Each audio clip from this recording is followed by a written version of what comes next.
We've got to go into the Horton Market. We haven't touched on that yet. I haven't yet. Horton Market. I'm pulling up my papers. Look, it's right here. You should read. So this took about 40 minutes at council to discuss.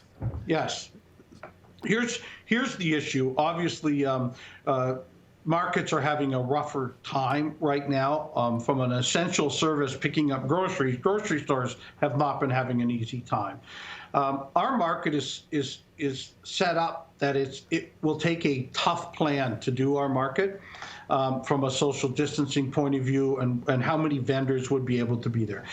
Long and short, as of tonight, council voted let's not do the market. There's a financial cost to our community to do it. And so we would like to hear some more information. Council may revisit this at a subsequent council meeting. But as of tonight, we've decided we would not open the Horton Market this year. Not because I don't love the market. I'll tell you, it's an event to me. But under this year's structure, it won't be an event. We're going to ask you to come by yourself, not with family or friends. And to me, that isn't how that one works. We'll have about a half the vendors that we normally would have had, which would have made it even more difficult, but even slower through. And so we'd like to hear further plans as to how we might be able to fix some of those issues before such time as we open the market. I guess I'll just, go out in my backyard and look at my rhubarb on Saturday morning instead of going to the market, because it's, to me it was, I would go there and there wasn't a Saturday I wouldn't go home with produce. I mean, I really, truly would.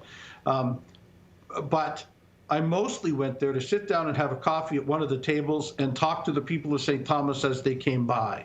That availability will not be there this year. That part isn't there. So if you're looking for sweet potatoes, it could have been done, right? But if you're looking for the market experience that we all love, this isn't the year for it. So that's how we made that decision tonight. And so if you're taking a look at it in the next couple of weeks, what are the different aspects you're going to look at for whether or not you do decide to open it at some point this year? And I know that Southwestern Public Health, they came up with 2 different plans for the market in terms of how you could open it safely. Well, they came up with guidelines on how to open markets. Mm-hmm. And our market team, including the committee and our market manager, put together a plan that follows their outline of how you could do it, right?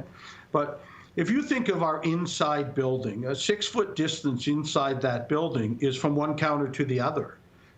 So if you can only go in one door and out another, how many people are allowed in that building at one time? I'm guessing 10 at most, not counting the vendors. Have you ever been in that building on a market day with 10 people in it? All right? No, it's usually 50 to 60 or 70.